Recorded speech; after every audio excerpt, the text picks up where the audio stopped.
ഇന്നലെ ദുഃഖകരമായ ഒരു വാർത്ത ഛത്തീസ്ഗഡിലെ സുക്മയിൽ നിന്ന് വന്നത്. മലയാളി ജവാൻ മാവോയിസ്റ്റ് ആക്രമണത്തിൽ വീരമൃത്യു വരിച്ചു.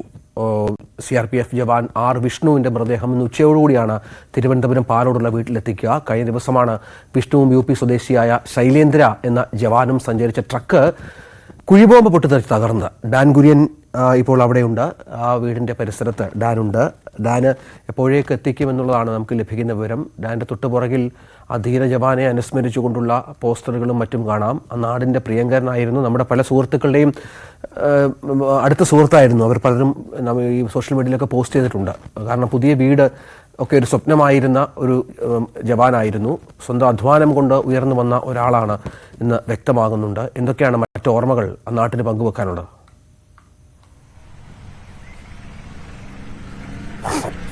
രഞ്ജിത്ത്, നമുക്കറിയാം ഇന്നലെ വൈകുന്നേരം മാത്രമാണ് കുടുംബാംഗങ്ങൾക്ക് ഇതുമായി ബന്ധപ്പെട്ട വിവരം സൈനിക ഉദ്യോഗസ്ഥരുടെ ഭാഗത്തു നിന്ന് ലഭ്യമാകുന്നത്. അതായത് ഈ ബോംബ് സ്ഫോടനത്തിൽ വാഹനം പൊട്ടിത്തെറിച്ച് 2 പേർ മരണപ്പെട്ടു. അതിൽ ഒരാൾ നന്ദിയോടിന് സമീപം പൊട്ടൻചെറിയിലുള്ള വിഷ്ണുവാണ് എന്ന വിവരമായിരുന്നു ഈ കുടുംബാംഗങ്ങൾക്ക് ലഭ്യമായത്. എന്തായാലും ഇന്ന് ഉച്ചയോടെ ഈ മൃതദേഹം എത്തിക്കുമെന്നായിരുന്നു ആദ്യം പറഞ്ഞിരുന്നതെങ്കിലും അതിൽ ഇപ്പോൾ മാറ്റമുണ്ട് എന്നാണ് നമുക്ക് ലഭ്യമാകുന്ന വിവരം. നാളെ പുലർച്ചയ്ക്ക് 1:30 മാത്രമേ വിഷ്ണുവിന്റെ മൃതദേഹം പ്രത്യേകം സജ്ജമാക്കിയ വിമാനത്തിൽ ഈ തിരുവനന്തപുരത്തേക്ക് എത്തിക്കുകയുള്ളൂ എന്ന വിവരമാണ് കുടുംബാംഗങ്ങൾക്ക് ഏറ്റവും ഒടുവിൽ ലഭ്യമാകുന്നത്. സ്വാഭാവികമായി ഇത് വളരെ ചെറിയൊരു വനപ്രദേശമാണ്, ചുറ്റും ചെറിയൊരു ഗ്രാമം. സാധാരണക്കാരായ മനുഷ്യർ ഈ നാടിന്റെ മുഴുവൻ പ്രതീക്ഷയും സ്നേഹവുമൊക്കെ ആവോളം ഏറ്റുവാങ്ങി 1.5 മാസം മുമ്പ് ഇവിടെ വന്ന് ഗൃഹപ്രവേശന ചടങ്ങിലൊക്കെ പങ്കെടുത്ത് ഇളയ മകനെ എഴുത്തിനിരുത്തിയതിനു ശേഷം വീണ്ടും സൈനിക വൃത്തിയോടനുബന്ധിച്ച് ഛത്തീസ്ഗഡിലേക്ക് മടങ്ങിയതാണ് വിഷ്ണു. ആ വിഷ്ണുവിനാണ് അപ്രതീക്ഷിതമായി ഉണ്ടായ സ്ഫോടനത്തിൽ ഇന്നലെ ജീവൻ നഷ്ടപ്പെട്ടിരിക്കുന്നത്. ആ വിയോഗ വാർത്ത ഉൾക്കൊള്ളാൻ ഇപ്പോഴും ഈ നാട്ടുകാർക്ക് അക്ഷരാർത്ഥത്തിൽ കഴിയുന്നില്ല എന്നതാണ് വസ്തുത. സ്വാഭാവികമായി ആ കുടുംബാംഗങ്ങളൊക്കെ അതിന്റെ തീരാ ദുഃഖത്തിലാണ്. വിഷ്ണുവിന്റെ അച്ഛൻ, അമ്മ, മക്കൾ, ഭാര്യ അവരൊക്കെ ഉള്ളിലുണ്ട്. എനിക്കറിയില്ല അവരോട് നമുക്ക് ഈ ഒരു ഘട്ടത്തിൽ അവരുടെ ഒരു പ്രതികരണം, ഈ വിഷ്ണുവിനെ കുറിച്ചുള്ള ഓർമ്മകൾ പങ്കുവെക്കാൻ പോലും കഴിയാത്ത തരത്തിൽ വൈകാരികമായി അവർ തകർന്നിരിക്കുന്ന ഒരു അവസ്ഥയിലാണ്. അതുകൊണ്ട് തന്നെ ആർക്കും മുഖം കൊടുക്കാതെ ഒരു കട്ടിലിൽ തല ചായ്ച്ച് വെച്ച് ദുഃഖം കടിച്ചമർത്തി കിടക്കുകയാണ് വിഷ്ണുവിന്റെ അച്ഛൻ. ഞാൻ അദ്ദേഹത്തെ അല്പസമയം മുമ്പ് ആ വീടിനകത്ത് കാണാൻ ശ്രമിച്ചിരുന്നു. ഈ ഇടവഴിയിലൂടെ വേണം അദ്ദേഹത്തിന്റെ വീട്ടിലേക്ക് പോകാൻ. എന്തായാലും വളരെ ദുഃഖകരമായ ശോകമൂകമായ ഒരു അവസ്ഥയാണ് പൊട്ടൻചൊറയിലുള്ള വിഷ്ണുവിന്റെ വീടിന് മുമ്പിൽ നിന്ന് എനിക്കിപ്പോൾ റിപ്പോർട്ട് ചെയ്യാൻ കഴിയുന്നത്. രഞ്ജിത്ത്, ഈ എന്താണ് അവിടെ സംഭവിച്ചതെന്ന കാര്യത്തിൽ ഒരു വ്യക്തത വന്നിട്ടുണ്ടോ? ഡാന് ഈ നാട്ടിലെ സുഹൃത്തുക്കളോ ബന്ധുക്കളെയൊക്കെ അവർ അറിയിച്ചിട്ടുണ്ടോ? എങ്ങനെയാണ് ഈ മൃതദേഹത്തിൻ്റെ മറ്റ് എത്തുന്ന കാര്യങ്ങൾ, ഭൗതിക ശരീരം എത്തുന്ന കാര്യങ്ങൾ, മറ്റ് ചടങ്ങുകൾ?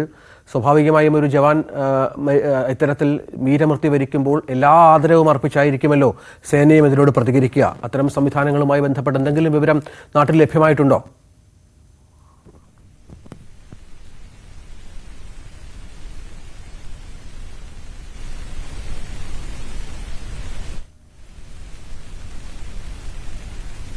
ഡാൻ, കൊച്ചിയിൽ ഈ തിരുവനന്തപുരത്ത് പാലോട് ആണ്, പാലോടുള്ള ഡാൻ, ഞാൻ എൻ്റെ ചോദ്യം കേട്ടിരുന്നോ? തുടരാം.